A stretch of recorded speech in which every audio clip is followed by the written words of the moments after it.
Hello, and thank you for being here today. We're meeting to review the results of Susie's recent evaluations, talk about her eligibility for special education services, and to discuss the supports that will help her succeed in the classroom.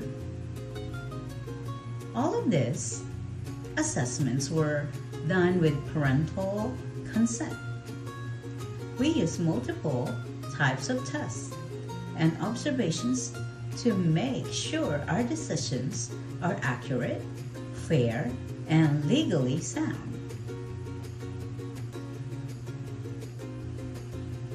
When we evaluate a student, we don't rely on just one test. Instead, we gather information from several sources: cognitive assessments, academic achievement tests for reading, writing, math, auditory processing tests, teacher feedback, classroom observations, work samples, and parent input. Using all of these sources helps us see patterns, confirm concerns, and make decisions that reflect the student's real strengths and challenges. This approach is also required under the Individuals with Disabilities Education Act, which protects students from being misidentified. Susie's completed the Wechsler Intelligence Scale for Children, 5th edition. This test measures reasoning, memory, verbal understanding, and processing speed.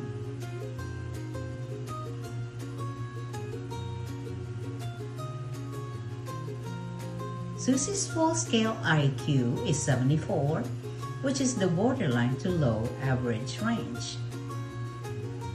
Looking closer at her scores, verbal comprehension is 85.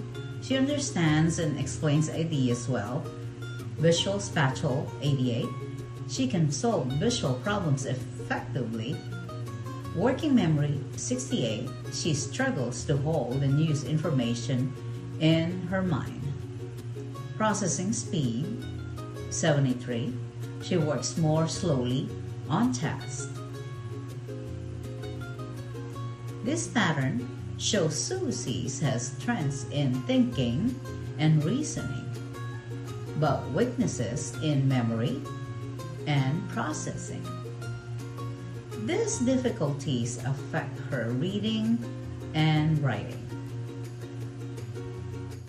The Woodcock-Johnson 4 evaluates reading, writing, and math compared to other students her age. Susie shows age-appropriate skills in math calculation, 110, math reasoning at 92, general academic knowledge, 94. Her reading and writing scores are significantly below expectations. Broad reading, 57, basic reading skills, 59, reading fluency, 57, broad writing, language, 60, phoneme and grapheme, knowledge at 56.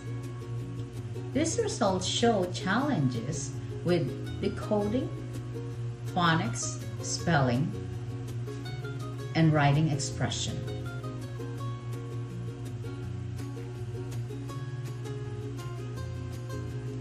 Because her difficulties are specific to reading and writing rather than overall learning, this supports a diagnosis of a specific learning disability. This test looks at how Susie hears and remembers sounds. Her auditory quotient was 70. She had difficulty with remembering words and numbers and distinguishing between similar sounds. These challenges affect her ability to link letters and sounds which is essential for reading.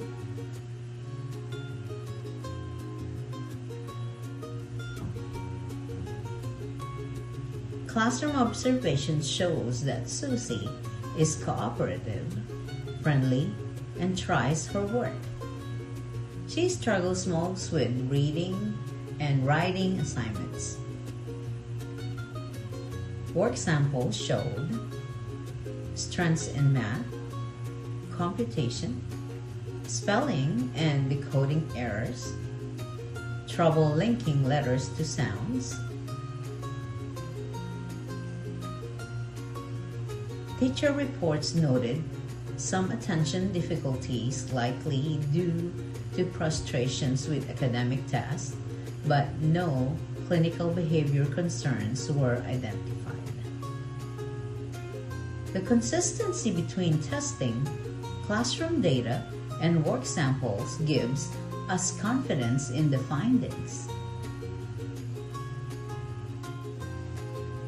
Under IDEA, a student qualifies for a specific learning disability if there is a significant academic gap. There is a pattern of strengths and weaknesses.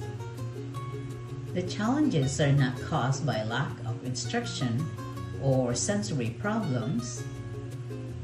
The difficulty affects school performance. Susie meets all these criteria. She struggles with reading and writing. She has strengths in math and general knowledge. She has received intensive interventions with little progress. Hearing, vision, and environmental factors had been ruled out. In simple terms, Susie's brain processes sounds and written symbols differently. She can learn, but she needs instruction tailored to how she processes information. To help Susie access the general curriculum, we recommend structured phonics instruction, small group reading support, extra time for reading and writing, tasks, visual supports paired with verbal instruction, advanced organizers and vocabulary previews, breaking assignments into smaller steps, frequent progress monitoring, modifications if needed could include reducing reading volume while maintaining grade level content. These supports remove barriers without lowering expectations. Technology can help Susie work more independently.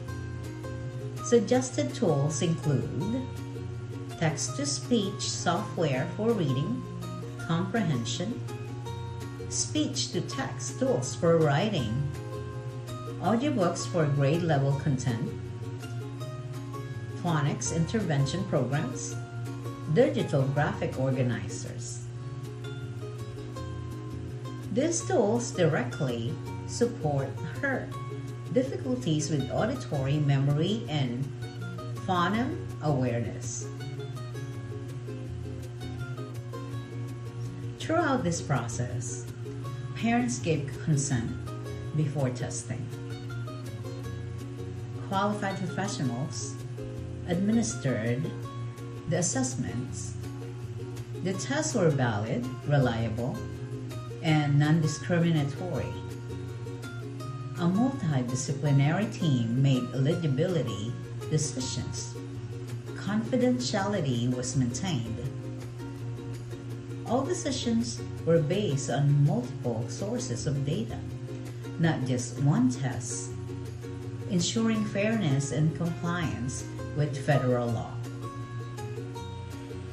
Our goal is to provide Susie with targeted, research-based instruction in reading and writing while continuing to build on her strengths in math and conceptual understanding. With structured support, accommodations, and teamwork, Susie has strong potential for academic growth and confidence. Thank you for partnering with us to support her success.